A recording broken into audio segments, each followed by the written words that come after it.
This is a Pod Dealers Network podcast. Man, I had a good evening downstairs. Had the R&B going. I was doing my Gordon Ramsay. I made myself some homemade Mongolian beef, man. I'm about to cuss at you. It was a whole vibe down there. And I say all that to say this. It's been more than 200 days, Rhapsody. You really should be here. You're missing out. I'm going to leave it at that. What is TWS podcast, episode, whatever, who cares at this point? Bar. The rant of the vindicated. It's my podcast and I do what I want to.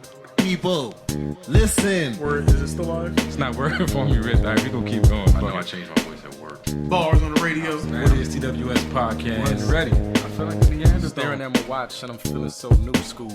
Suicide attempts, how many tries to take? Damn, ready. Niggas in the world, you know thorough than this. Bust off and sit the hot barrel dead on your lips like 2/3 of a brick. Panero and Kiss, the crystal white fluffy parts. That's the intro, we drop it again. The plan is the stash y'all, cash y'all. So we so strong, they gotta put it in glass jars. Niggas try to smoke me out, then smoke me out. Cause the rims on my new joint be poking out. I'm about to have no feelings, shit is deep. Do they dance with the devil when they sleep? I wake up dripping the air, wishing the head shit that they kick in your ear when your soul drift in the air. I had to do that one everybody knows what happened. The Locks, Wash, Dipset, and the Verzuz. It was a hell of a night, so I had to do that one, start out. And me and my special guest. Oh, first off, before I even announce that we in the show right now, let me just apologize to my guest, Alexander MF. I have been instructed that it's similar to Wheezy F Baby. If you're not going to say the whole thing, don't say it at all. So from now on, he will be in the realm of a pimp named Slickback. Slickback. He will be Alexander MF. You got to say the whole thing every time. Yes, sir. With that said, welcome to another episode of the What is TWS podcast. As always, I am your boy J. Flan, and I have my homeboy Alexander MF with me in the building. I guess we will be representing the White Pants Society. I've officially made you a member. Shit, son. What I have to do to earn that title? Nothing. And there it is, y'all. Yeah. First and Anybody foremost, can be a member. got to thank y'all and you, the listener, for tuning in, spending some time with us to just talk about some nonsense or whatever it is we do here. You could be anywhere else in the world, but you're here with me, and I greatly and humbly appreciate that. I have had like a banner month in the last month or so in terms of monetization and things like that. I'm not making any real money, so don't get it twisted, but I'm making more than I was previously. So you all appreciate it. All right, so jumping into the proceedings this evening. Two reasons. I mentioned that I played that intro clip from Banned from TV, mainly because of the Verzuz battle where, Jadakiss, I think, made his claim.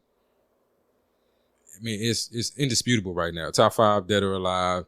Greatest Verzuz performance I ever seen. I do want to warn people. Wait, let me just say this. I do want to warn people that if ever you happen to be in the presence of my man J. Flan when Verzuz is on and my man is watching that and into it, just be prepared because it is like you are at a show and he is a fan. He is a fanboy.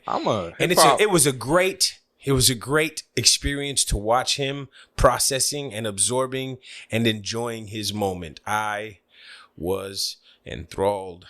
It was a great moment for hip hop, man. Like I don't get many of those moments these days as, an 80s baby, getting a chance to just like vibe out to, the music and things that was important to me. I got to feel black for a night, I don't normally get to feel black. Does this not happen? This doesn't happen for me, especially since I moved here to Texas. Like I have a question. I'm in a desert of blackness. Do people not get to feel their race because they're around the other races? All right, this is me. Because I'm gonna tell you something. I had an experience this week similar too, but go ahead. I don't know what other people get to feel. I know that I have a label right now. I've been labeled the whitest black man. Most people know. I'm a big fan Can of we Oreos. tell your full name on this thing? Because I mean, it's a real white thing, but we won't even worry about it. Hey. White man Flan Flanagan. You know, I did an episode called "My Middle Name Is White," and yeah, my middle name, like, that's not a joke. It's not a turn phrase. My middle name is actually White. If you needed any more evidence of The strength running through his veins. my cultural struggles. There you go. But I was like, I got to be black. I wonder. I don't know. You know, because I don't engender the type of fear that sometimes I feel like I should as a black man. And that's how I wonder if that night, because I had it turned up as loud as I could. I'm gonna tell you something. When I was coming down the halls to get to the apartment door, I heard it happening all the way down there. Yeah, so I was like, "Oh, he's on fire." I'm hoping that, like, that just let them know it ain't. I'm not. Don't let the smooth taste fool you. Like, you know, don't let the baby face get you. I'm similar to Jadakiss in a lot of ways. I do want to warn people, like, mixtapes are coming. I'm not saying for me, but understand what Jadakiss did. Jadakiss made it. He was the coolest man on the planet for, like, you know, a couple hours. And so he made it for any dude that used to be a rapper in the 90s that now has a dad bod and a receding hairline. Like, he put the battery in the back. Like, we can still be cool. We can still do this. I got a feeling like mixtapes is coming from all directions at this point. You're going to get a lot of old has-beens or never was. I'm in that never was category, so I can say it. Rappers is going. I don't know. I think we like qualify for has-beens and never was. Because I feel like doing so. I feel real, like, you know, MF. You, Alexander MF. You're all right. It can be MF at times, but Alexander MF has to be dropped for the people that do happen to listen, that may want to research. They can find out some things about the AMF. You told me. It was Weezy on Weezy F baby turn. Weezy F baby. Please say the baby or don't say it at all. Don't say it at all. That's where we at. But yeah, so that Verzuz was crazy, and that was the reason why I needed to do that, man. How did you feel about Scarface? Side subject. All right, so I guess you got. Here we go. Yeah, we Okay. go. All right, here we go. Like, I'm trying to think when I really came into, like, hip hop, because growing up, like, I was atypical. Like, I remember my godparents, who were living in New York at the time, were trying to get me to listen to MC Hammer. Well, like, when MC Hammer first, like, broke big. This is how old I am. Don't hurt him, Hammer. This is how old I am. When MC Hammer, like, first broke big, like, I was probably in elementary school, but my godparents were trying to, like, they thought they would look hip around me playing MC Hammer, and they was trying to get me, like, into the MC Hammer thing. And at the time, I had a James Brown cassette. I had a single. I had Living in America. Nice. The single on cassette. That was a jam. And I played that religiously. And it was like, turn this noise off. I'm trying to get back to, you know, James Brown, the Godfather of Soul. Bro, what the fuck is you doing? Like, get this balloon. What is it? Parachute pant wearing motherfucker. Parachute pant. Yeah, I don't want to. Like, I'm doing the classics right now. I listen to a lot of Jackie Wilson and stuff like that. So I ain't really getting to hip hop until, I tell you, like, the album that did it for me was Reasonable Doubt. Okay. You know, prior to that, like, I tell people, embarrassing, you know, fun fact about Flan, first CD I ever purchased was Tevin Campbell. Get out of here, bro. Yeah, I was a Tevin Campbell dude. Wow. Yeah. But on that note, I was walking around jamming the MC Hammer album. Which one was it? I wouldn't know. It was probably a greatest hits deal, but it was in my cassette player, man. He got hits? Nah. Yeah, hell yeah. He got Hammer hits, bro. But he said he had that track on there. Have you seen her? Tell me, have you seen her? I was walking around as a fourth grader wearing my boxers and a t-shirt thinking I was wearing regular shorts in public. I had to learn. But to bring it back to the question you asked. Yeah. So when I did get into hip hop, it was like 90s New York hip hop. It was Biggie, it was Jay-Z, Mobb Deep, you know, stuff like that. So I really didn't embrace, like, the South, you know. And I mean, everybody knew the Ghetto Boys, and everybody knew, like, my mom playing tricks on me and stuff like that. But I don't know Scarface's discography like that. And this is like blasphemy to be saying this as a quote unquote hip hop head. I've been given a lot of compliments lately about, like, my hip hop knowledge or my or the way I consume music, you know, and the depth with which I consume music. But I don't have a Scarface. I do put him on, like, the Mount Rushmore of lyricists. Like Okay. I believe that there's a generation or several of the people I look at as the greatest lyricists of all time were inspired by or took things from Scarface. Sure. You know. So yeah, he's definitely one of the dopest. I can't sit here and like, other than my mind is playing tricks on me, I probably couldn't recite any Scarface lyrics. So for me, I caught Scarface on this track right here. You from Texas though? It was Rough Riders featuring Snoop Dogg. That's Jay late in the Kiss, game Young as a One. mother. God damn. And I was like, I don't what? feel well. I You said what? I still feel bad because Why?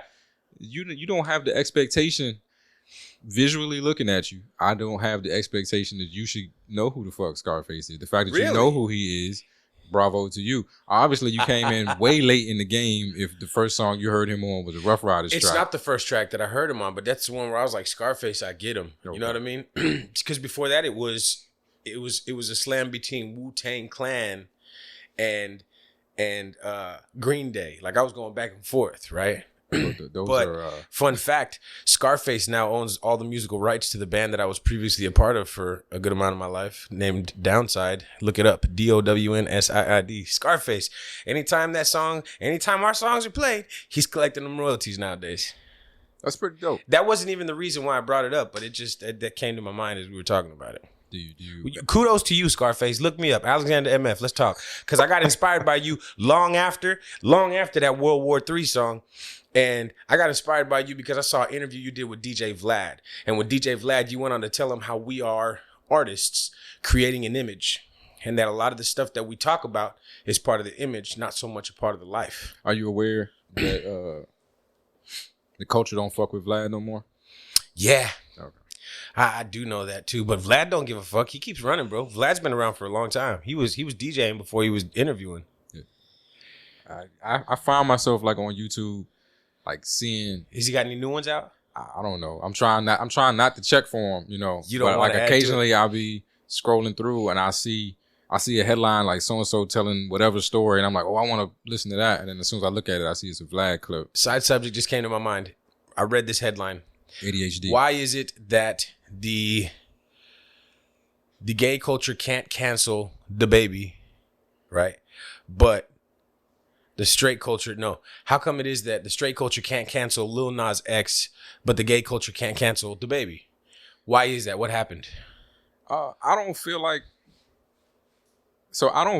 Lil Nas X has slandered straightness. Besides?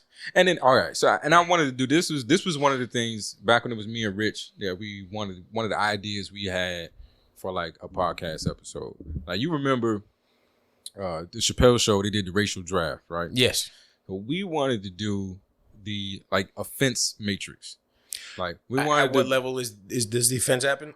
or who can be offended by who. You know what I'm saying? Like meaning, do you have appropriate credentials to take offense at said subject? Right. Like so like with the understanding. This is interesting. Like with the understanding of like white privilege, it's like white men almost don't get the right to be offended by shit. Like you can say whatever the fuck you want to a white man and he really can't say shit about it. Like, you know what I'm saying? Like, you know, it's okay to, I was just at a Joe Rogan show, you know, and it's okay to say cracker and all that other shit, but like everybody was on pins and needles about the N-word. And I agree. I'm not saying they shouldn't be. Mm-hmm. I'm just, for purposes of explaining the offense matrix Right. that we were talking about, like white men don't have a spot in there. And so it's like, and so I say that to say, like, I think straight people will probably be considered in that same vein if we're talking about from a gender perspective in the offense matrix. If you're a straight person, how can somebody offend you? I'm not saying I agree with it. I'm just saying this is what I think. If you're a straight world person, view- how can you the be world offended view. by a gay person? Right, like a gay person can't Their offend you. existence. Right. And so and I don't think that Lil Nas X, I don't know enough about him because I don't pay attention to it. Cause Neither do I. It's not my thing. Right. But I don't believe he's ever like been like fuck straight people or straight people shouldn't exist or there's something wrong with straight people. He just like super gay. Now the flip side of that coin, have you heard of anything about the baby doing that? Because I've not heard about that. But I don't follow headlines. I don't read the news. He apparently made some comments at Lollapalooza or whatever. On stage? On stage. Oh. That didn't go over well.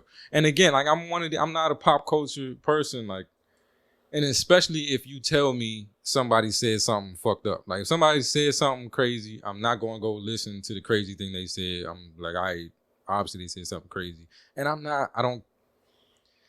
loose. This is why I'm the whitest black man most people know, because I don't really give a fuck about the baby. Like I'm not dissing him. I've heard him on some tracks. I think I've heard him rap with J. Cole.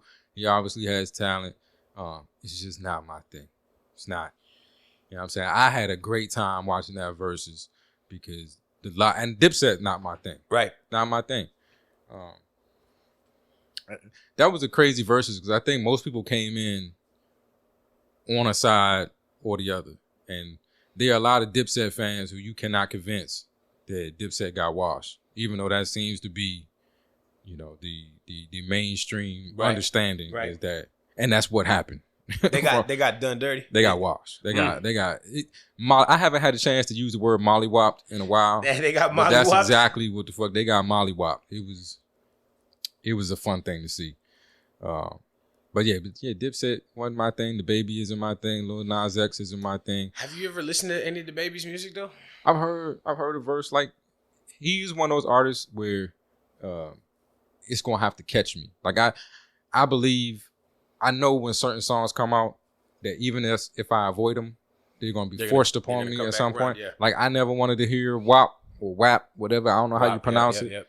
But I knew it was going to be a moment where I was going to be cornered and somehow. Whatever. I just got it in my bad. We're not giving them no shine tonight.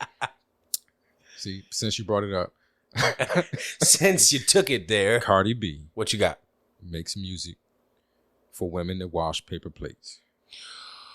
What? Yeah. Come at me, bro. What you mean? I don't know. I don't understand it. I don't understand how what it feels like to me. And I'm trying to walk this fine line. And I shouldn't, because we said last episode that your feelings are not our responsibility. But I don't understand this thing where like you don't like a thing. Like, you know, so, you know, the whole misogynistic and objectifying of women has been a problem for a long time coming from men. And the way we, you know, the way it's portrayed that we treat women and all that has been a problem. And it feels like the response to that, the way to feel empowered is to do some embody of the exact same things that are the very things that you thought were toxic from the other side. Right. And I just don't understand like how not every, but quite a few of the way to show empowerment is to over sexualize yourself, is to like indulge and go to the extremes. I'm glad you're becoming a little bit more clear as towards what you mean, right? So the case here is that the argument here is that an individual has decided to take their power back, and in so doing, right, they are sexualizing themselves even more. Yeah. Right? Yeah. Can you think of that happening in any other situation, in any other case? Absolutely. Not sexual related. Not sexual. Like, absolutely. Not male, female, but as I was saying it reminds me a whole hell of a lot of the argument around the word nigga. That's what I was just about to ask you. I'm glad you brought it up. You was feeling it was a thing that was used as a weapon. It was a weaponized word. And then we as a culture took it, flipped it, made it our own. And now we feel as if like it is an empowering. It's not even empowerment anymore. Like this is a part of my vernacular. Like that's how I talk. I don't view the word from certain people. It is a very specific thing though. So then my question to you is this, right? Yeah. What is your position on those women in those positions taking their dominance back by over-sexualizing themselves even more, right? And participating in the same things, expressing the same things that have been poked as their argument against us men and how we are, you know. My position on it is I don't like the fact that it does not feel like a balance. You know, I probably would be far more open to it if it didn't seem so overwhelming, if it wasn't that like that seems to be the only way to become popular or something like that. That's the only way to be empowerment. Like I want more mainstream back, and I know it exists. I mean, Rhapsody is my celebrity crush, and I'm still trying to get her over here to enjoy this Mongolian beef with me. No, that's real dinner. He ain't talking about. Oh yeah, that was not a that was not a euphemism for anything. I don't call my junk Mongolian beef. Even from now on, from this day forward, J. Flan is Mongolian beef. Everybody. No. But so I know that they exist. I'm a huge fan of a lot of those. I don't want to just run down the list of names because I feel like it's cliche, but I just wish there was more like mainstream balance. It just seems like it's so much of just look at my ass, look at my look at this, I'm fucking these niggas. Maybe get a Benz while you fucking them or something. All this kind of others like And then I'll take his chick too type shit. Yeah, I'll take his chick too. Like it's it'd be cool. Like I'm a huge fan of like gangster rap, and like the artists I was listening to growing up was crack rappers, and I was nerding out to that Verzuz, listening to Jadakiss talking about grams. Right. I think one of his jokes was like, "We got Grammys. They don't know nothing about Grammys. They know about grams." Yeah. And that's and I'm not, and I don't want that as the popularized view of Black America, or do I want like children to believe that that's the cool thing to do? But I enjoy the music. Because I can go put on. Just today, I can play some Jadakiss, and then I can play some Mos, and I can play some Talib, and I can see Jadakiss and Talib on his podcast talk to each other about how they're fans of each other. Like there is more of a balance. Not very much more, but there is more of a balance on that side. We need to get back to that because it used to be that way. Like it MC Lyte, Queen Latifah, Queen Latifah, MC Lyte, Roxanne Shante, you know what I'm saying? Like Lauryn Hill. Yeah. Talking about empowered women. Empowered women. Right. Extremely empowered women. Very much so. And that's not the way we I'll had tell you to something. express it. I couldn't see a person any stronger than Lauryn Hill, bro, at that time. And even now, I still look at her as like a grandmama of that stuff, bro. She just dropped. She was a queen, dude. She just dropped a verse on Nas' album. It was kind of crazy. She letting the people know they need to give her a pass for being late. She trying to change lives. Y'all concentrating on my lateness. Shit, man, she ain't got to worry about nothing. She's Lauren, bro. She got to worry about me buying a ticket. I'm sure she's not. She's not. Weren't you the one that was telling me about I don't gotta y'all don't gotta worry about my we were talking about styles, right? And progressively, like the hip hop artists that we were referring to at the time, I can't recall who they were. 1990 rappers or 2000 rappers, and now we're in 2021 and they're trying to come up with some stuff and sound contemporary and or not, and the fans are being like, you don't sound new, right? No, but I'm just doing me. You remember that conversation? Yeah, we had a conversation about like the artists evolving and and how as a fan, if you became a fan of somebody because of a certain thing about them, and then that's the part of them that evolves and changes, it's like I get laughed at for this all the time, because if you ask me about damn near any artist, there's not many artists that I wouldn't respond with this blanketed statement. But damn near any artist, I'd be like, I like the old. Like, if you ask me about Kanye West, I like old Kanye West.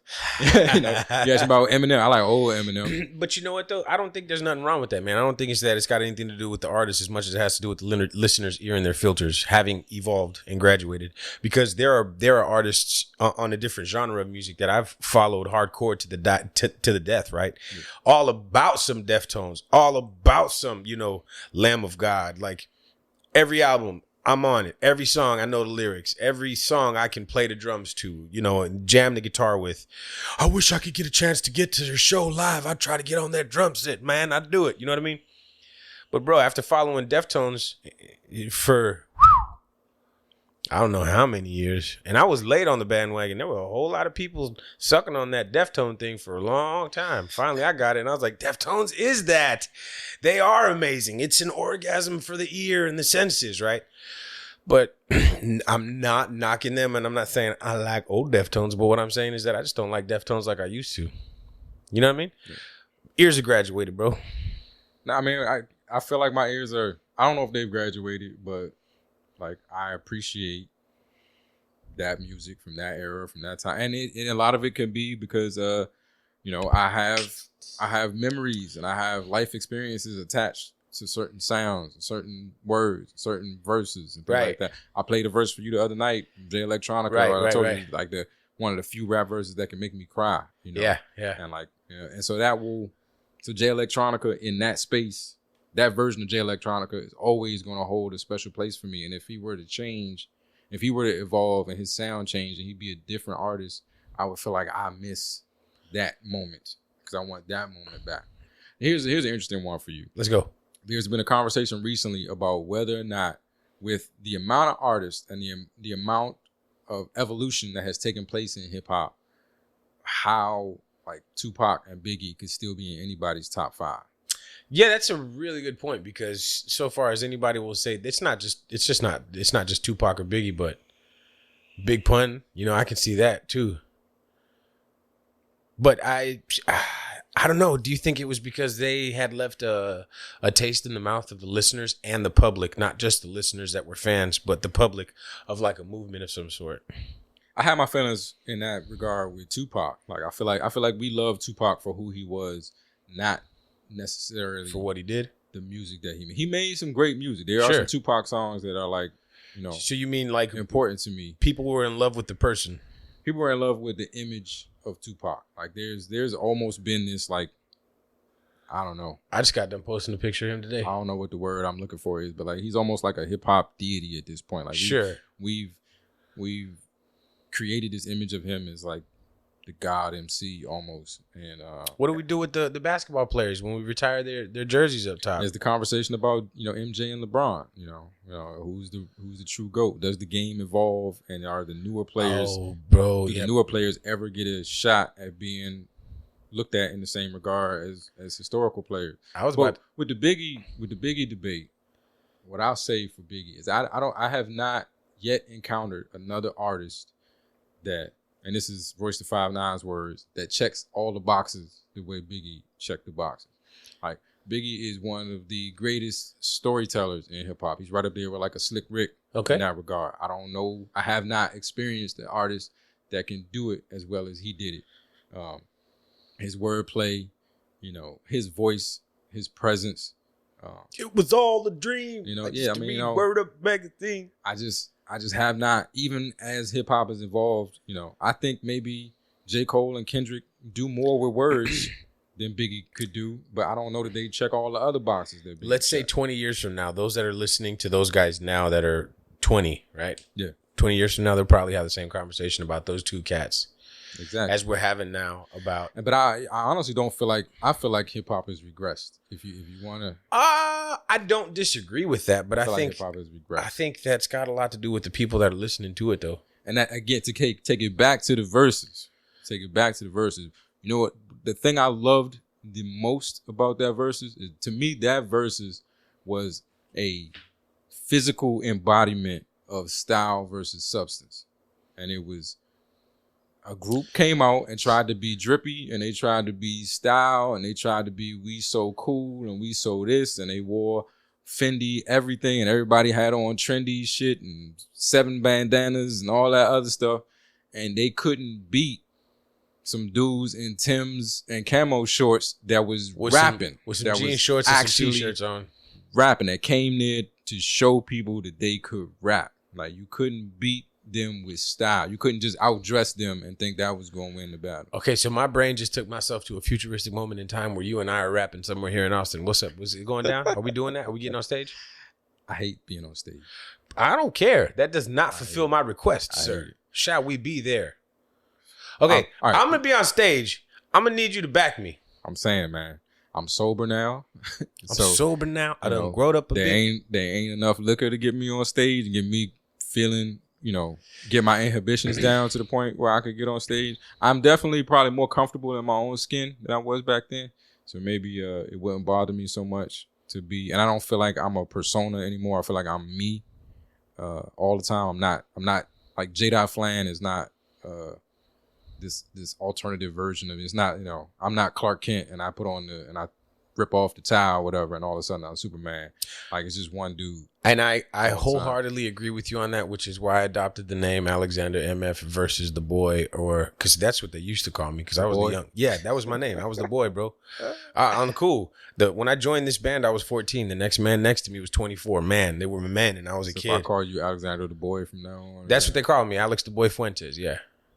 But I've grown up from the boy. Now I'm the man. I'm the man. The Killers, everybody, check out the song "I'm the Man." Anyhow, yeah. So I understand that, right? So for me to get on stage, I'm not the boy no more, right? And I'm not trying to represent an image that we were pursuing at the time, right? Like we were brand marketing before people were talking about brand marketing.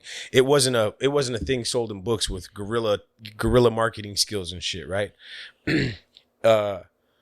So I feel that, right? I can't be anybody other than Alexander. That's my name and that's who I is.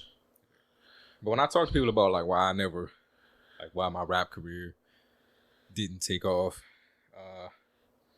I don't even that. Like, Jadakiss definitely put the battery in my back. Like, man, like I just he fueled that just now.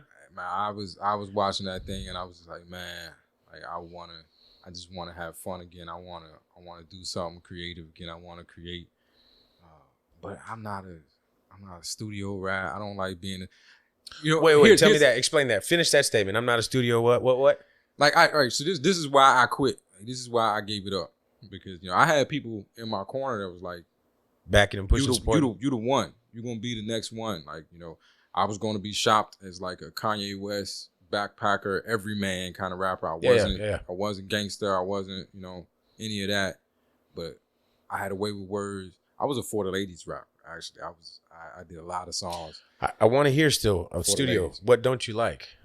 But yeah, so I had a moment with you last night. Last night, I think it was, where like you were playing music downstairs, playing beats, and like the trying to instrumentals get are me running. to like rap on demand and put verses and stuff like that. And it's like I used to hate that about the studio. I felt like the studio for me was a competition. I go in there and it was a bunch of us. And everybody held me in high regard, but it was like when a beat was presented, it almost felt like it was who's the first person that's going to be able to put some quality work on this. And for me, like, you got to give me some beats. And you may see me 6 months later. Yeah. And 6 months later, I'm like, I'm ready to record one song. Yeah.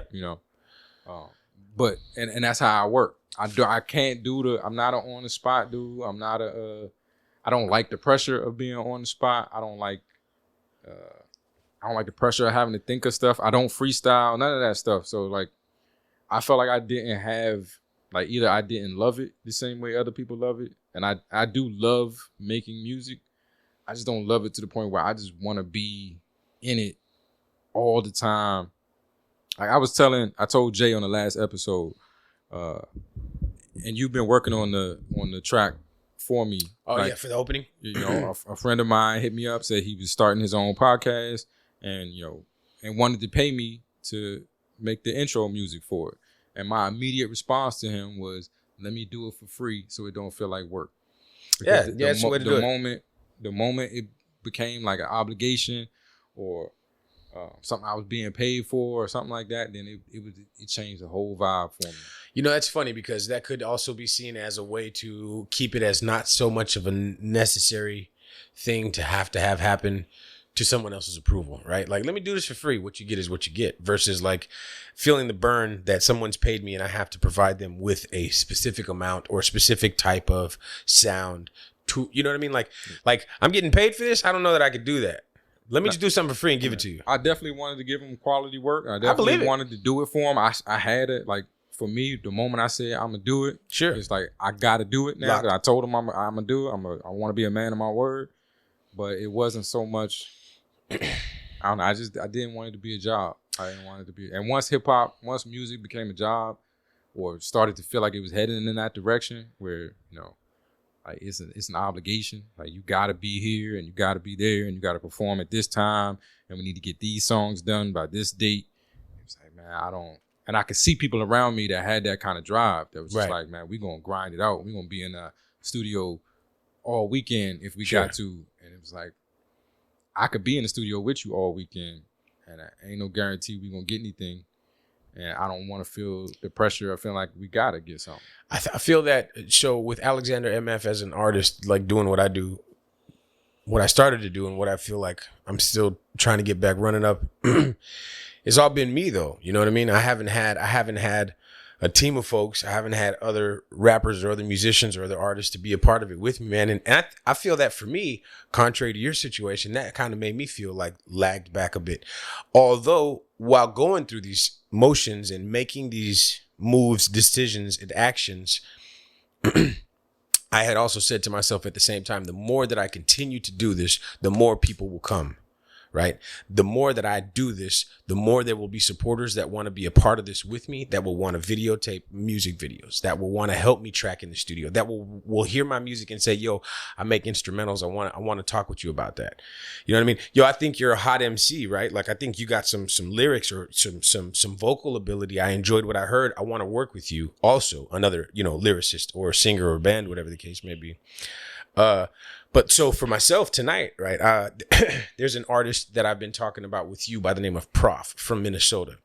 And he's been around for a while. He's just getting noticed though, right? And I really feel like he's killing YouTube. Like, I feel like he had this thing going that he was just like making happen. Music was dropping, but he really pushed big into YouTube within the past year and has made that kind of like his platform now.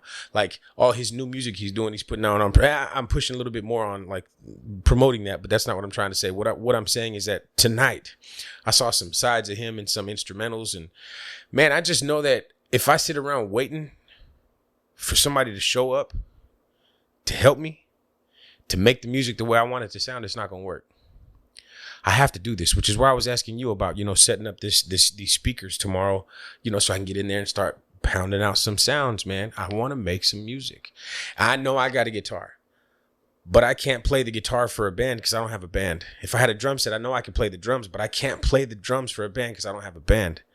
The only way that I can get to the goal that I'm thinking about is having to create the sounds myself that way, because I don't have all of the instruments to do it the other way. You know what I mean? And I feel like I'm gonna have to make you be like, you got this, do it, bro. Yeah, because to that point, and this is the conversation I have with people about like podcasting and the friends of mine who have wanted to start a podcast, right, and getting over that hump is like, of course, there's the grand end vision of what it's gonna look like at the end, and this podcast is not there in terms of my grand vision for when I sat down and said I want to make a podcast, what I want my podcast to sound like. Like, I got a chance to listen to that Midnight Miracle. And sure. Like, damn, like that is a whole nother level of like artistry in terms of the podcast genre. Right. I want to inspire to. But that doesn't mean you don't do the version of it that you can and have the ability to do right now. And that's why like, you were the one that told me that. You just got done having this conversation with me and dropping that gem. Like, right? You don't have a band, but you got a guitar. Right. And you got you. Right. So you start there. Yep. And at some point, maybe that happens, but you don't delay the start until you have everything that you because want. of lacking something. Because of lacking something. And because you said that, man, I've thought to myself, I have so many things written and I'm not putting anything out. I got so much material written that I can turn into music. But you know why? It's like, man, it might not sound good. Dog, I'm 36 years old. Who the fuck am I trying to sound good for? I'm going to die at some point, and I'm closer to death than I am to my teens. God damn, bro. No, hear me out. I'm closer to death now than I am back when I was 18 traveling the States. Right? And I don't have time. I got me, and I got the opportunity. The only thing stopping me is myself. I've decided to myself that what I'm going to do is I'm going to make some shit happen. I got enough material written to compose at least 2 albums of music. I just haven't done it. Yeah, again, we had the conversation. I said the only difference between you and the people doing what you want to do is the doers. They doing it. So they just do it.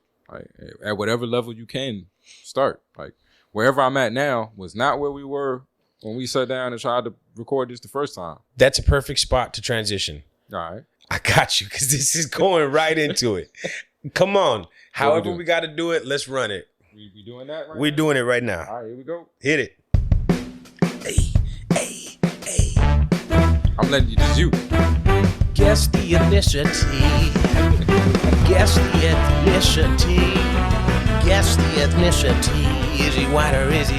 Guess the ethnicity. All right, so we're doing it. We flipping it this time. This is your show. I'm the contestant. Do it however you want to do it. J. Flan, welcome to the show this evening. My name is Alexander MF, and I am the host of this show, Guess the Ethnicity. Let's see what we got here. Yay. I got a few. Yeah. All right, so we're gonna read the headline, right? All right. All right. I have to say the city, don't I? You don't. It's just your rules, man. Do whatever you want. Okay. Man admits to attempting to purchase crack cocaine. Jesus Christ. Guess the ethnicity. All right. Like I said, if we're gonna be offensive, I want you to keep it real. Hey, might as if well you're be gonna all keep the it offensive, don't be shy. we might as well be all the way offensive. I gotta switch back and forth between sound banks and stuff. But all right, man. Whatever. You know how I feel. Nigga! All right. Police said man was trying to buy crack cocaine, was arraigned on a drug possession, and charged by the Justice of the Peace.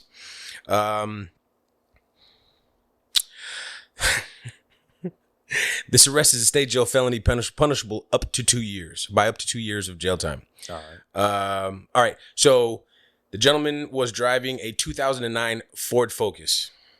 2009 Ford Focus. That sounds very white.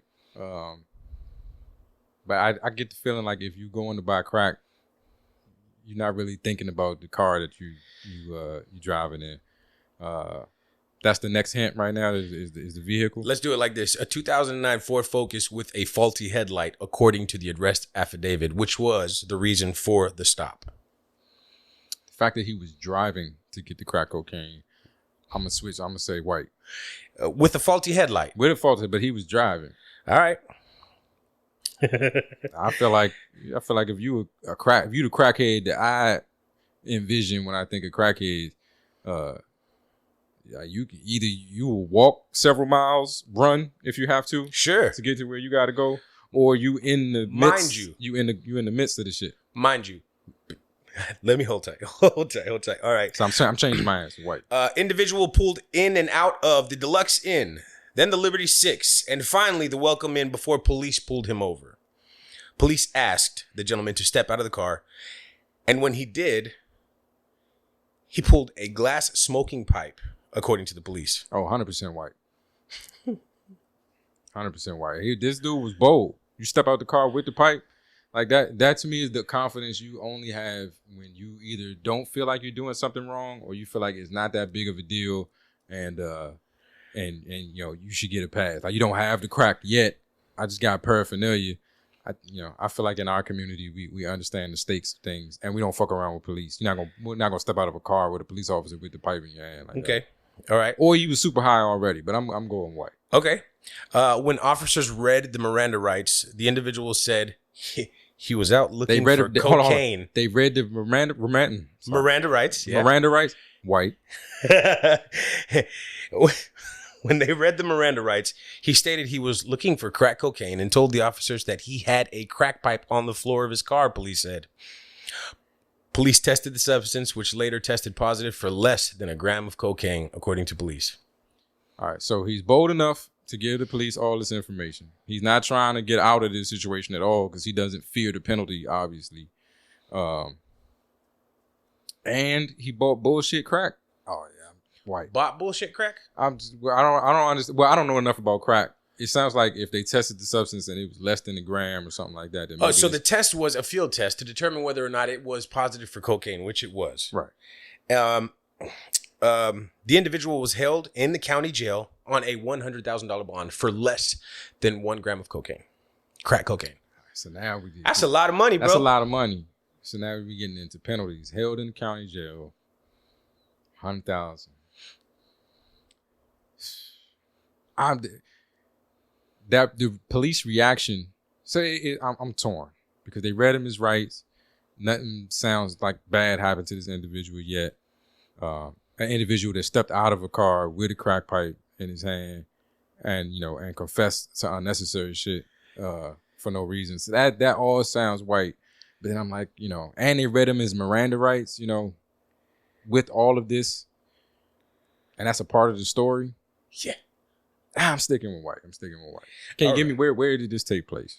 Killeen, Texas. Killeen, Texas. Oh man, that makes me want to say not white. I don't want to say black anymore. I don't want to go back. Nigga. But that makes me think not white.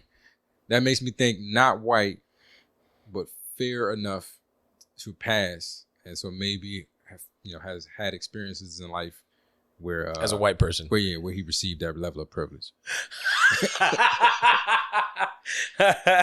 It's funny how the news puts stories out, right? Because I can tell you for a fact that this individual never pulled out any glass pipe. This individual didn't have a conversation about trying to buy crack cocaine. And this individual was detained on a faulty charge where probable cause was stating that the headlight was out. This was my arrest record from 2017. I never once had a glass pipe when I got out the car. I never once had a headlight that was out on that car. It was a setup sting situation. First one on Guess the Ethnicity. I think you got it right, right? Because you said not white. I said not white, but I also said I'm a Dominican. If that's the thing. Okay. Look at this picture though, bro. Look at this picture. I can see you having experiences where. So all right. So here's my question for you, since it is go you, ahead. and I can ask these questions. What the fuck? Well, so you saying you never gave any of that information. So how did the stop actually go? So I had. You want to know like details on this? I might not want to. There was an ex individual that was a CI working for the department who I'd had in the vehicle with me, who they had noted the police. Yeah, I'm with individual XYZ. Yada yada's happening. I was followed for more than 7 miles. When they said that they saw me pull into this hotel and pull into this, the officer was stopped, like watching me over here. Yeah. I dropped X individual off at this hotel, went to rip. And by the way, recovery is a great thing. Thank God that I'm not smoking crack today. Let's start there.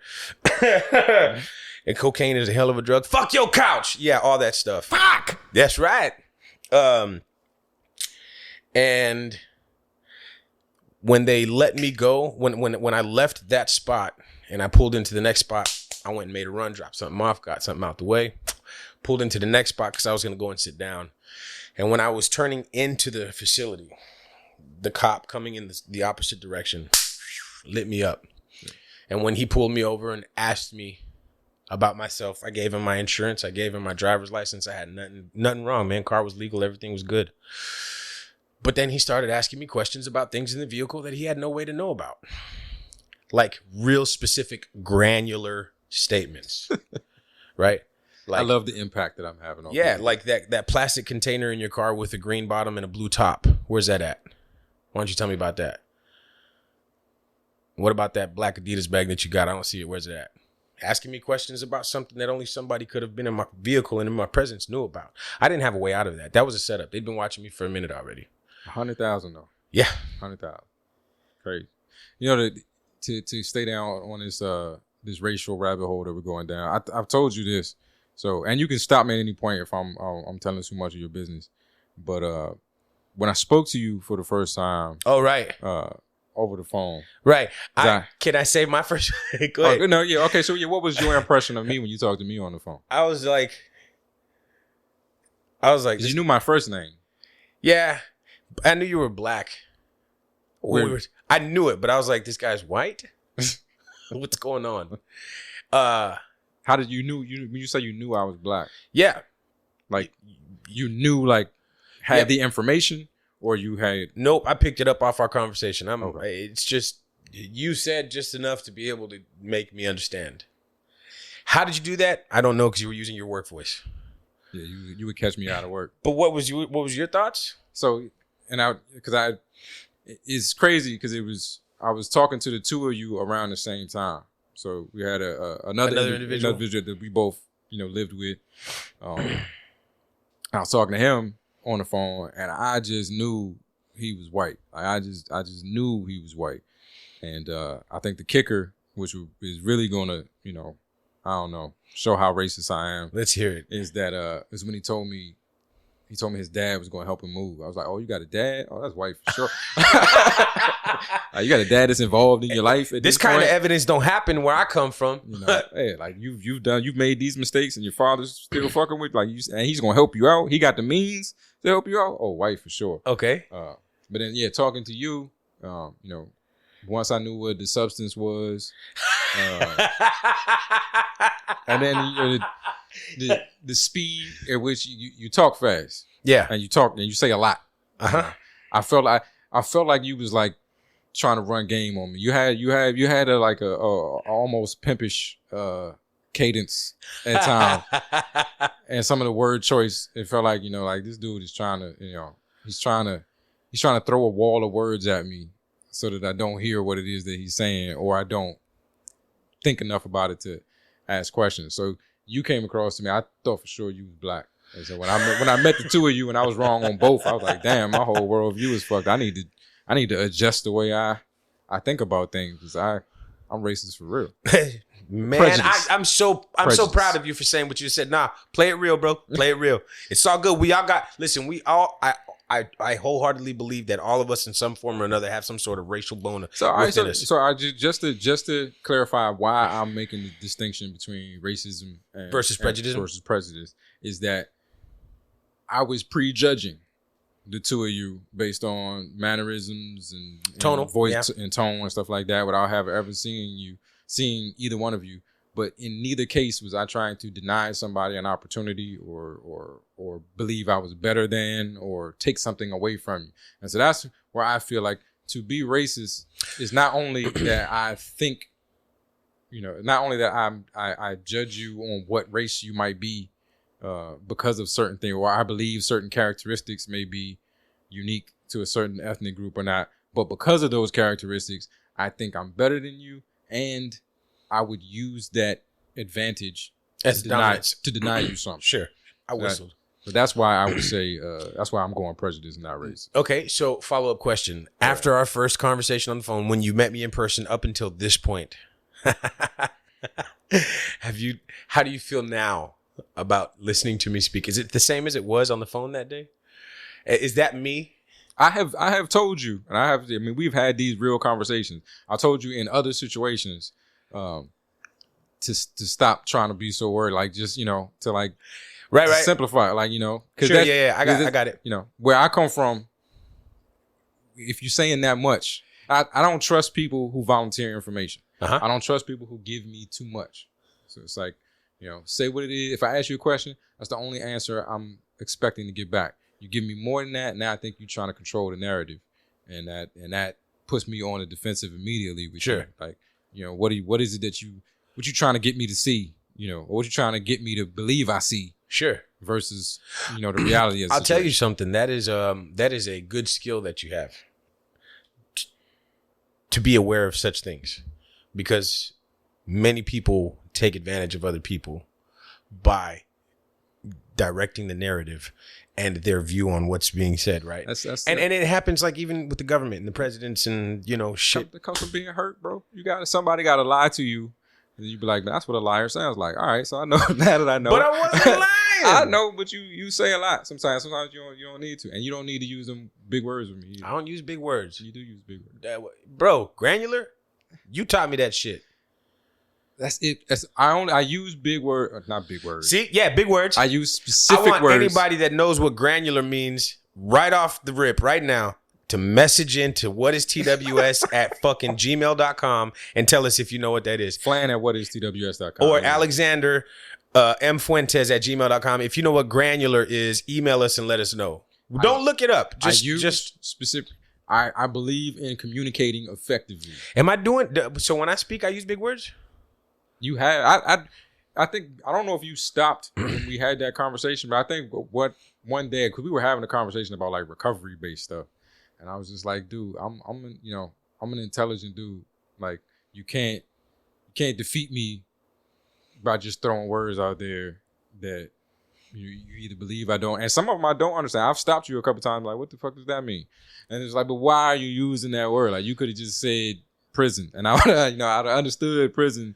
But I think that's the word you were using one time that had something to do with like going back or something like that, or getting out and going back. It was recidivism. So it was Oh something. yeah, recidivism. The recidivism rate. Yeah. Yeah, and I was like, you could have just said go back to jail. Like, I was like, why are you using recidivism? What you trying to do, bro? You trying that feel like game. I feel like you know game. what that comes. You know what that comes from? That comes from all the rehabs. That comes from my jobs, and that comes from the education, from the shit that I've had to read about, man.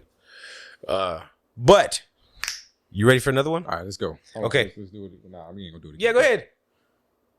It's like I gotta. Is they white? Is they black? We don't know. They might be Panama Jack. All right. Where did they come from? Nobody knows. All right, here we go. Texas mother charged after school stunt video goes viral. That's the whole headline. Oh, wait. Texas mother charged after school stunt video goes viral. 30-year-old pretended to be her 13-year-old daughter for a day. All right, black. Yeah. Black don't crack. That's what I'm going with on that. Nigga! All right. It's not unusual for mothers and daughters to look alike and share clothes. It's very unusual for a mom to go to the middle school that her daughter in her daughter's place. However, a mom went to a middle schooler in San Elizario, Texas, did just that, and now faces. Hold on. Oh, it won't give me the rest of it. Oh, come on. We don't know what she's facing. Yep, right, it won't tell us the rest. All right, so I'll give you my thoughts on it. So the San blah blah blah, blah whatever San Texas. Elizario. Yeah, I'll let you say it. Mhm. That's- San Elizario. That's throwing me off a little bit because Texas. All right, so where I am from, things are very black and white, and I mean Right. that. I mean that like racially. You know, I used to make the joke here, like, you know, in Texas, nothing is ever black and white. There's always a Mexican, and that's very, very racist. I apologize, but so yeah, the name of the city is throwing me off, and I do believe like people of the. This is horrible. Like I sound really. Oh man, just say it. Let's I see sound what you really. got. I do believe, like, you know, Latinos or Hispanics. What's the appropriate word? You tell me. Down there they would say Mexican Americans Okay, the Mexican Americans. or Chicanos or They exhibit Texican. They exhibit some of the same traits we hold dearly about our blackness. In that you don't necessarily look your age a lot. Right? Unfortunately, and this is just based on my experience. White folks, if you're not Tom Cruise, you be looking 50 at like 25 for some reason. Like I don't know why your life is so hard. I don't know why your life is so hard. It don't It's feel because like they got to deal with all of us, bro. it don't feel like it's because they got to get offended every day and not show it, or they can't. You know, it's all that offense. It's just coming through the pores or something. I don't know. So I'm gonna go not white so far. Okay. Hold on. Here we go. I'm gonna pull back from the granularity. Hold on. Yeah. Mother took a video of herself dressed in skinny jeans, high top sneakers, a hoodie, and a mask hanging out at the school taking classes, talking to the principal and eating chicken nuggets in the cafeteria. Nobody figured out it was the mom until 7th period. Nobody figured out it was mom. Now, then I'm wondering. I'm no spring chicken, she says in a follow-up. I'm no spring. God damn, that's a white thing to say. I'm trying to figure out who got the free time to do this. You got to just not have a job, and who would want to do this, and who would feel like they could get away with it. Dang. Like I'm looking at the video. You're watching the video of this Yep. mother. The stunt that the video that she pulled in. Oh, man. Why would you? I'm trying to get into the mindset of why do they even talk about the motive behind this? Like what? Let me see. Why she was doing? Why was she impersonating her daughter? And that, she says, is why she did. Okay, so it says that she's as petite as a kid, at just under 5 feet tall and just over 100 pounds, but she doesn't look or talk especially like a kid. And that, she says, is why she did it. She expresses concern that someone with scarier motivations than her could easily find a way into the school and harm kids. White. What is her? No, Mexican lady, bro. Casey Garcia. She been around white people. This is that Karen shit, like just involving yourself in something that ain't your job, trying to prove something that Wow, that's crazy. She went all out. That's retarded. I'm sorry. I'm not sorry, but it's because it is retarded like that. And I don't mean retarded in like a mental. No, like really stupid. It's really stupid. All right, Stupid. So let me run And this by you. And very privileged. Very privileged. It's just to think that rules and things don't apply to you if you have good motives or you have what you believe are good motives. All right, 20 crazy, funny police reports. Yeah? We doing all 20 of these? Nah, we stopped. Okay, number 1, baby or burrito? Mountain View posted in the newspaper Friday, Walmart police receive a report of a newborn infant found in a trash can. Upon investigation, officers discovered it was only a burrito. So what am I guessing the ethnicity of the officers? No, it's just fucking funny as shit. These cops were called because somebody thought a baby was in the trash can. It's a white person called the police. It was on a Mexican baby. It was a burrito. It's white people called it. All right, tell me what you think about this. Could you identify the suspicious coin in a lineup? At 5 p.m., police were called to a market square for a report about a suspicious coin. Investigating officers reported it was just a quarter. Well, can y'all stop acting like calling the police is your right? Like, just let it go. Like, what is it? A fucking quarter, man. Okay, I haven't read all of these at all. Those were the first two. A man died over passing a counterfeit $20 bill. Like, let the fucking quarters go. Number 3, missing bacon. Police solve case of the missing bacon. That'd have been me. I'd have called the police. This is white. A Grand Rapids resident told police last week that someone had entered his home during the night and taken 5 pounds of bacon from the refrigerator.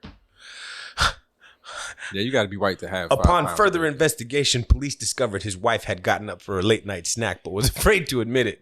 Well, that sounds like an abusive husband, and 5 pounds. Yeah, 5 pounds though. She handled that.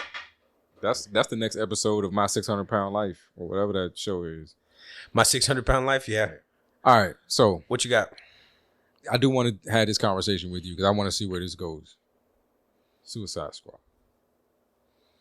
You watched it. I watched. Oh shit! You feel like I feel like you've decided that you're gonna go out on this. You're gonna die on this hill, and I just want to see how far you're gonna go. I feel that the Suicide Squad 2 put a more realistic, to change the word, humanistic approach, a more realistic view on being a superhero. Like, these motherfuckers died, bro. Like, superheroes don't die. You can't watch Thor. You can't watch Captain America. You like, they had to disappear in time with the snap of a finger with these Infinity Stones. This dude, Polka Dots, was like, I'm a superhero. I'm a motherfucking super, and got smashed by a giant fucking, what was it? Starfish. A universal starfish? What was it called? Whatever. A starfish from space. Stardo, the Conqueror. Not just that, though. Like, none of these people had, like, you know, superhuman powers. They were, like, super marksmen. And Harley Quinn is just crazy and bold as fuck. Polka Dot guy, he had a universal disease, I think. No, galactic disease. Galactic virus. Yeah, galactic virus that his mom, who was a lab researcher scientist, had put into all the kids. You're saying all of these things, and realistic is the word you're sticking with. Yeah, I feel like it was much more realistic and true to life than what Marvel has done with their movies. And I ain't knocking Marvel, bro. I'm the biggest Tony Stark fan there is. I am the biggest Stark Industries guy there is. I'm all about Iron Man. Like, that's who I am. His story, I felt related to mine. You know, he was a junkie. He was a dope fiend. He was addicted. And then he turned into who he became, Tony Robert Stark. Downey Jr. Tony Stark. And they never showed. The story about Tony Stark, bro, in the comics is just that. He was a fucked up drug using junkie, bro. He was a heroin user. Fact of the matter is, part of the reason why they cast Downey Jr. for this was because of the fact that his history was similar to it. So I'm all like, I'm Tony Stark, I'm Iron Man, right? Like, I was down in the doldrums, came from the garbage, and now I'm recovering, right? Now I'm living a different life, and things look so much more beautiful. And you know, it's much more of like a my words. I've been tired, man. I've been riding that bike. My brain don't think that well. My thoughts are is like it's much more of a fantasy thing after watching that tonight. Like, I haven't any Marvel movie that came out, I'm like, fuck yeah, I love it. Fuck fuck yeah, I love it. Like, it's cool. You were guaranteed to get the same experience every time and you would never be let down, right? Quality was always pretty much the same. Ragnarok was a little bit different, right? They tried to get funny with it. They tried to get... Right. But I feel that that's what they've done very well with this one specifically on Suicide Squad 2. Yeah. Like they took it. I guess what it would be is that it wasn't so rigid and perfect as much as it was more like flawed like a human. You know what I'm saying? Yeah. There's Like, nothing human about that movie. First of all, if you are an actual human being with no superpowers, you ain't gonna do don't that shit? survive. You don't survive any of that shit. And you don't shoot people and flowers pop out and shit like that. Like it was. That was pretty dope, though. Realism is not the word that would ever come to my mind. So you're talking about the difference between cinematography and like what I mean about the characters, because just the the flowers characters was cinematography. Yeah, but just the characters. Harley Quinn. I don't give a fuck how crazy. I know some crazy people. You on the spectrum. I'm one of them. Yeah. But and you know this, man.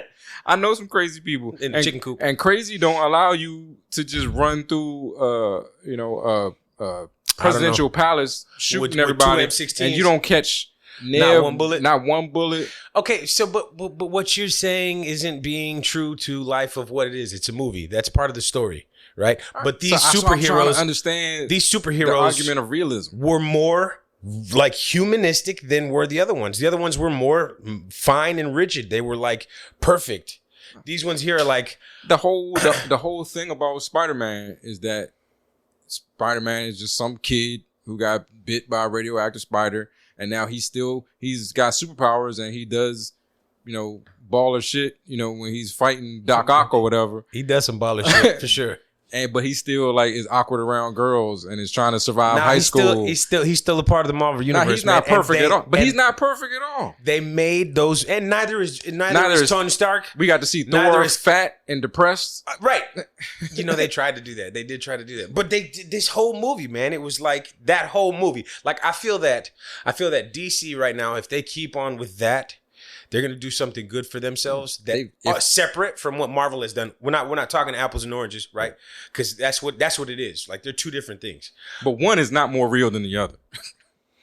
I felt like they were more humanistic than what happened in Because the people other died. movies. Yeah. Because Hell yeah. they died because they didn't have superpowers. They died because they decided to make it that way. No, the they- producers and the directors that put this movie together thought to themselves, "We're going to write a movie and we're going to screen this thing just like that." They died. They had the option because they had they the option to didn't make it like have Superman. superpowers. Because Superman, if a boulder falls on Superman, he doesn't die because he's Superman. If you're Polka Dot Hey, Man, wait. Did Tony Stark die? He died, right? Tony Stark died. He got snapped in. He was the one that snapped. He went away. He snapped the whole Infinity Stones. The effect of the Infinity. He couldn't handle the power So of he the went. Infinity Stone. He's up out of there. You think they're going to bring him back? I mean, in comic books, I'm pretty sure some of these Suicide Squad people are going to show up. I'll tell you this much. You saw the after credit scenes. In I this movie. didn't. Damn. They do that too? Not everybody you think is dead is dead. I believe that. Was the hyena still alive? Not everybody you think. I'm not spoiling this. I think it nobody. was a hyena, bro. Not everybody you You're think is dead is. Look at that window. Not everybody you think is dead is dead. So I was reading after the Infinity Stone one that they were gonna have a black teenage girl play the next Iron Man. And I thought to myself, that would be dope as fuck. I'd like to see how they do this. Let's see what happens. But I will say this though. Robert Downey Jr. and that whole team did a damn great job over the past, 12 years? Something like that. 13 years of running this, what's that called? Franchise? Bro, they held that shit together and did some damn good things. But it was a completely different experience today. That was not a Marvel movie. Obviously, it's a DC movie, right? But it's a superhero movie, and those are the two that were contending forever. Marvel and DC. But that was a movie not about superheroes. Because Marvel has done the same thing. When you look at Deadpool, the second Deadpool, he tried to pull together this ragtag group of whatevers, and they all fucking died. Every last one of them, one after the other, jumping out of a plane, because that could happen to people if you don't have superpowers. And some of them had superpowers, but they were dumbass superpowers. And this is what happened in this one. Do you remember Trojan films with like Kabuki Man? No. Nah, see, you're nerding out on me. So what I'm trying to see is if you've heard about them. I think that they may have been like Marvel characters as well, but they're like so class B or B-list actors or B-list characters. Kabuki, man. Similar to this Suicide Squad thing. These were all characters nobody gives a shit about. I watched something earlier today about like the history of Polka Dot Man in the comic books, and there are no Polka Dot Man storylines.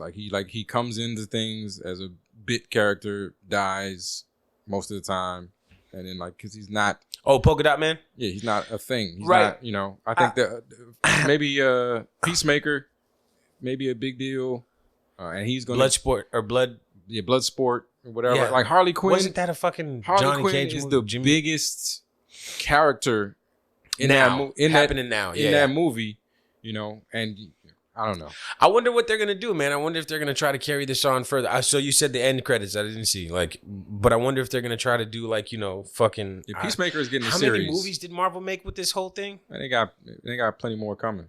You think so? Oh, it's not yet. There's another Thor in the works, and then there's something else that's gonna happen after that. Are they doing any more Hulk? Do you know? No idea. Oh shit, Black Widow. Have you seen that? I've seen that one. Did you like it? I did. That was a legit movie. Yeah. That was a legit movie. But she's suing them though, by the way, because she's actually suing HBO, I think. Oh, okay. Because they let the shit out too early or something like that. I'm trying to see how many movies they made. I just wanted to see if you was really gonna stand on this hill. Bro, I ain't dying. I ain't dying. Realism. I stand on it, bro. It was a different thing when you talk about what they did with the Marvel characters, the Marvel superheroes, that universe, the world that they lived in. It wasn't because those are superheroes. No, Tony Stark has a body that is not a superhero body. He's a human, but he's incredibly smart, and he walks around. He doesn't get into a fight as Tony Stark. And most of the time, if he's in a fight, we've seen him do it. He's been knocked down and fucked up. And so Harley Quinn did the same thing. Yeah, she survived something that she shouldn't have survived as a civilian. Who in DC is a real superhero? Superman. Next, The Flash. They got real bad. They got Cyborg. Real superhero bad guys though, don't they? Wonder Woman. Okay, keep going. Aquaman. He's an actual superhero, and they don't die. What is this? This was a bunch of people nobody gives this was a great two movie. fucks about. I fucking loved it. 2 fucks about. And yes, some of them died because we don't care. Do you remember the guys that were running around like Oregon wearing superhero outfits, like really doing security around the city? What was his name? Like Golden Fist or some shit. No. Puma. Where does this come from? How do I know that? No. Just what makes a person think that's a good idea? Believe that is their responsibility. J-Dot. And that they should J-Dot. fulfill it. If you can get away with one thing without consequences, what was that? A shootout. These people feel that there aren't consequences for what they're going to do. They feel that the benefits outweigh the consequences. That is a mental illness. They feel that they're going to help society overall. Just like the person that decided, we're going to start a security task, eventually calling them a police force, eventually calling them an army. You know how the police force started, right? Tell me about it. Slave catchers. See, it all started from somewhere, man. Somebody. So these were not people with the benefits outweigh the risks. They might kill us, but we're gonna catch them and bring them back. No, they weren't even thinking they're gonna kill us. These are unarmed. How do you know? You weren't alive back then. I wasn't alive back then, but I don't think they really felt like they didn't. We were not threats. We were not equals. We were not. We were. Yeah, we were property. It was like a dog catcher. Like you think dog catchers are like the consequences That's what outweigh? The cops are still. You think dog catchers walk out the house every day like the consequences, the benefits outweigh the consequences? No, they're not thinking about the fucking consequences. They chasing down dogs. I don't know. There's people out there that really love their jobs, from the menial to the most my brain don't work. I love this job. I enjoy this. If I could live a life like sitting in a room like this, right, with some, what are they called? Ballasts, the boxes on the wall, for the studio stuff. And sound dampening stuff. Yeah. Okay. And just make sound and be able to get paid for that, and then go and buy groceries with that money, and pay for my car, and pay my rent, and make it. That'd be the way to do it. Like sitting in here. doing that kind of shit with like-minded individuals. Yeah. And we were all doing this. I don't know, man. It used to be a dream to be an artist, right? It used to be a dream to catch a major deal, a major record label deal, right? That put you on. You were going to make money.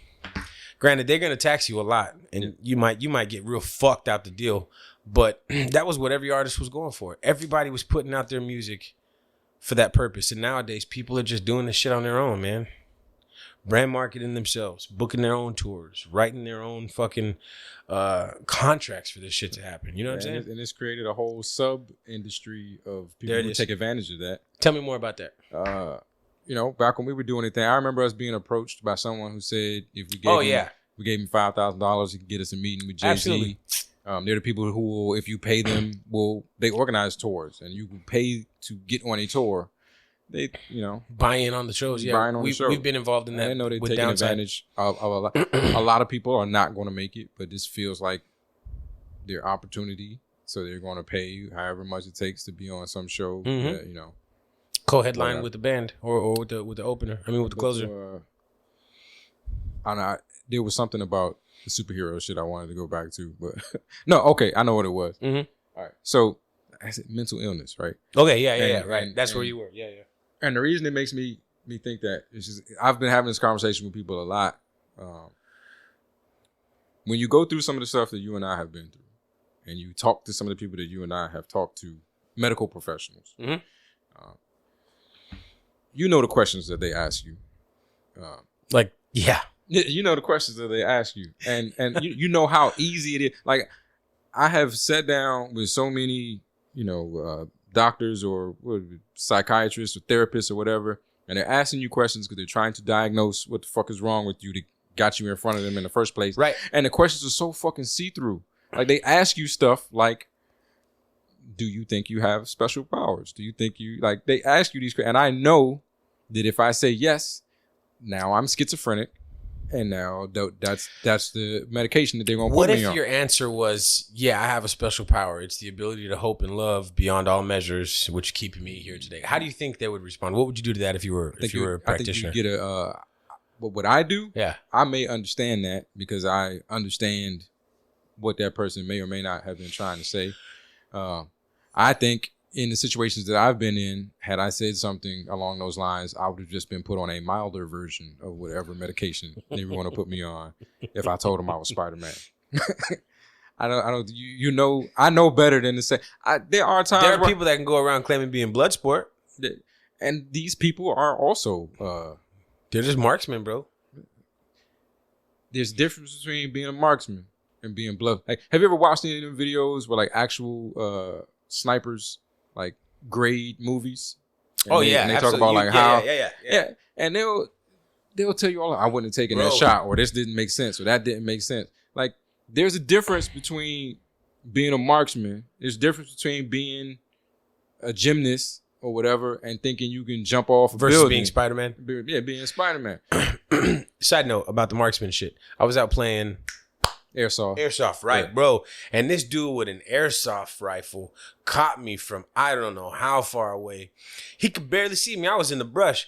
Tat, tat, tat, tat, tat. I started moving. Tat, tat, tat. Boom. I was shooting at him first. I saw him. But I had it like he had a souped up deal, bro. Like he is an avid airsoft tech. You know what I mean? Yeah. And so I'm shooting at him and he pulls a few off at me and he catches me. And I'm like, hit! I'm screaming and I'm good and I'm trying to climb out this bush. Oh, at that moment I couldn't because we have 3 lives. We can be revived by our medic. After the game was up, though, we introduced ourselves to one of his name is Ray. He's actually on YouTube doing all this like airsoft video stuff. And Jamie's supposed to be in one of the videos from that day that we were there. But he was like, hey, man, that was pretty cool, bro. I was like, what are you talking about? Your shot? That was pretty cool. He was like, nah, the fact that you were honest about that, man, that was a good call. A lot of people wouldn't be honest about taking that hit from that distance. I was like, bro, you fucking shot me and it hurt. I was hit. There was no way around it. Right. But see, you have the understanding of knowing that was airsoft, that you got hit by an airsoft pellet and it hurt. And so I'm sure you understand that you can't drop me. Yeah, you can't drop me in Afghanistan or some shit, and I feel like I can pull off. I can be right in line with them dudes because I played an airsoft game. So the soldiers that were there, who part of the U.S. military on Fort Hood, they'd gone on to mention. Actually, it was the owner, who's a retired soldier. He'd mentioned that this is the closest to real life battle that you could find. And yeah, no, I see what you're saying. Like, we're talking about two different things. But bro, when I was in there and when they were trying to take our last objective, dog, we were holding that fort down. I'm telling you, man, like the mind, like I killed Jamie. I'm sorry, baby. I killed her at that point. And my son Roman. I'm sorry, Roman. Understand, like what you're able to do, the decisions that you're able to make when you know you can't die, are different than the decisions that you're able to make when if I stick my head up right now, I might catch a. Mind blown. We were superheroes on that field that day because we couldn't die. So how long we been running, man? Are we understanding realism at this point? Yeah, I think those superheroes were very real. They died. I think it was the best superhero film. I just don't understand. I guess I've been used to Marvel, bro. Like Marvel, you can't die. They can die, but Have you seen are the Loki superheroes. series? Loki's a god. So he thought until he got into his new world. He's still a god. Like he's a god. I haven't watched the thing, but Loki's a god. Like we can't compare Loki or Thor or to Polka Dot Hulk Man to Polka Dot Man or the rat walking catcher. shark. Or what I don't understand about your whole stance on this is we're talking about a movie with a walking shark. Do you know who played the shark? And in the same sentence, you're using Sylvester the term, Stallone. In the same sentence, you're using the term. This was the most realistic. Not the most realistic, J-Dot. Listen, it's not the yeah, it was. Like, this was the most, like, real human that I've seen. And I don't mean the fucking walking shark, J-Dot, or the guy that's got a galactic virus. But I mean the fact that these people weren't flying. They weren't lifting up buildings. You know what I'm saying? They weren't fucking, like, punching the shit out of something and causing a sonic boom with it. When you are in a building that's collapsing and you somehow I don't know how that works. And you somehow stand in the exact right spot that where you it go falls through 3 tiers down, several tiers down. Like you don't have superpowers. It's a movie, Jared. Exactly. And in this movie, so they there's made nothing these real about superheroes it. more real to human form than did the Marvel creators. They wouldn't be in a jail. Polka Dot Man wouldn't be in some jail. Why was he in jail? Do we know why they were arrested?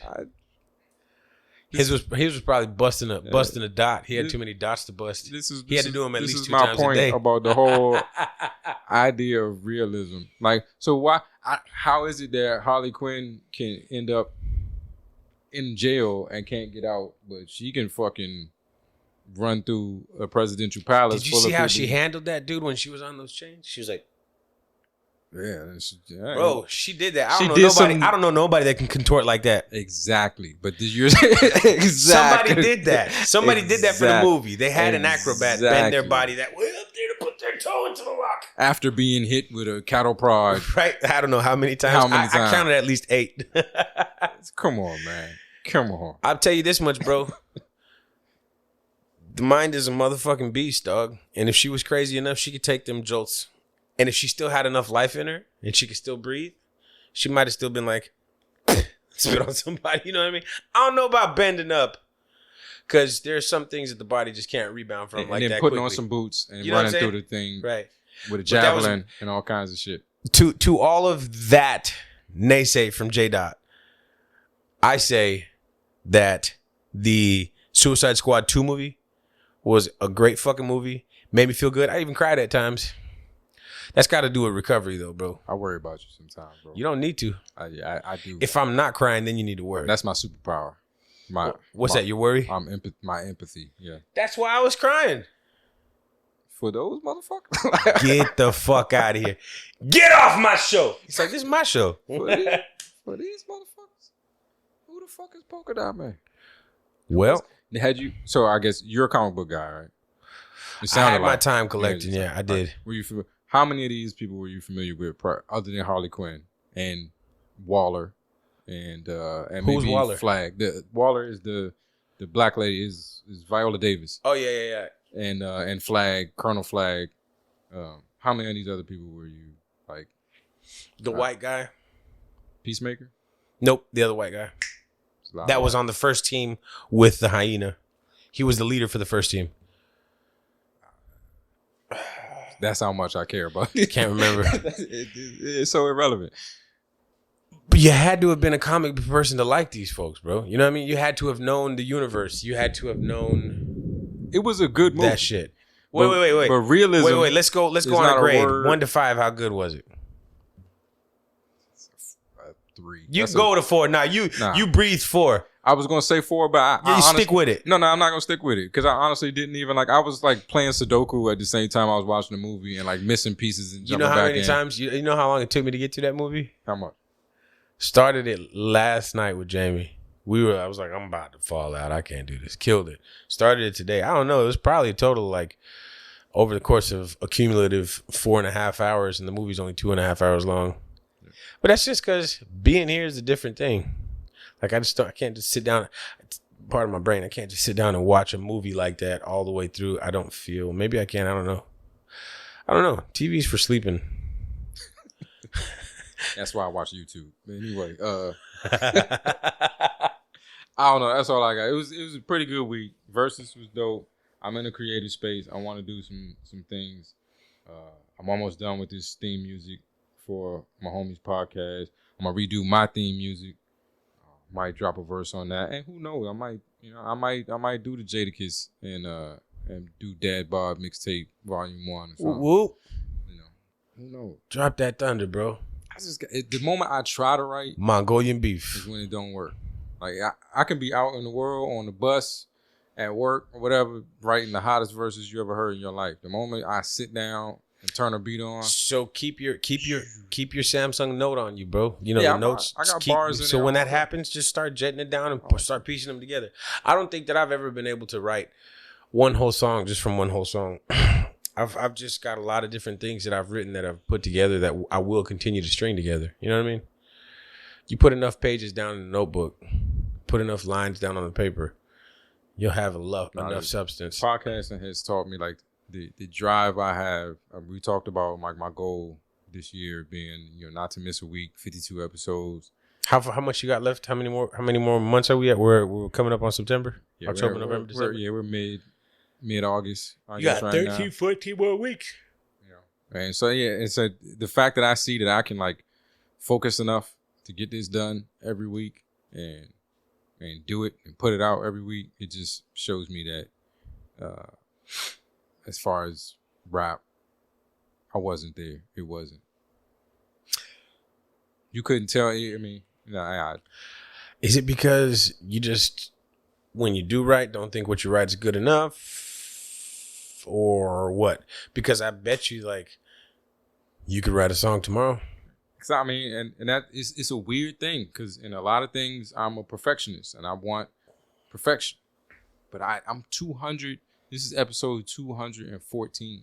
There ain't a perfect one in the lot, but that don't stop me from putting out 215. Like I just knock these things out, do them. Sometimes I look forward to doing it. I look forward to putting it out, imperfect as it is. One a week. That's not a bad idea. One instrumental, one song a week. That's your goal? I just now might become, but damn, we'll see. All right, we're about an hour and a half in. We can close it up. I'm doing my normal calls to actions.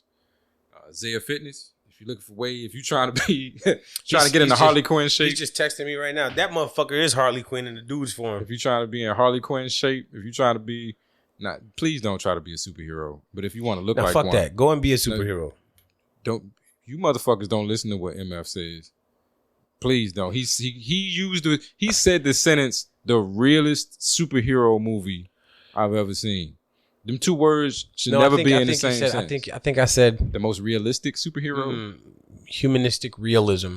Yeah, because again, they weren't fucking perfect. These motherfuckers died. It's on the thing because they didn't have You're superheroes. You're referring to a conversation that wasn't on the DAP, bro. We was downstairs. It's on there. It's on there. We'll what play you're it back. trying to quote, what you're trying to quote was downstairs. No, we'll play it back. Realism. We'll play it back. Run that. We'll play it back when this is over. But yeah, don't be like MF. Don't do it. If you want to look like a superhero, hit up my man Zaya Fitness. He can get you your nutrition right, get your body right, he can do it for you. He's the man. ZAYAH Fitness on Instagram. But you just remember, though, you have to do that tomorrow, too, though. If you're looking for ways to have the impact that a superhero might have, you're trying to change the world, if you feel like you have obligations to do for people, ttcharities.org. Hit them up. They always got something important going on, a drive going. Donate what you can, time, money, books, clothes, a like, a repost, a retweet. It all goes a long way. Definitely a way that you could be a superhero. ttcharities.org. And if you want to be my superhero, you can hit up the whatistws.com merch store. Purchase some shirts. You can, like, I don't know, you can call it your superhero costume. I don't care. For the algorithm, I share because I care. That's some superhero shit right there. Stay grateful. Bunch of dope shit. Bunch of dope shirts. My mom just called me and asked me to send her another shirt. So I'm going to do that. So mom is repping. You can rep too. Whatistws.com. Hit up the store, buy a shirt. Help me take Chef Elise to Disney World. But yeah, other than that, I appreciate you listening. If you made it through this entire hour and a half of randomness, you are the real MVP. And until we speak again, be safe, be light, be easy. And I love y'all.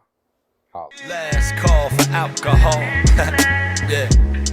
If this is it, like if this is the last joint, if this is the last hurrah, it's the last call for alcohol, baby. I gotta say, whether you knew it or not, it's pretty much at the finest bar establishment, the finest spirits and libations y'all could have had, baby. You might realize it now, you might have realized it back then. You might realize it later. Love.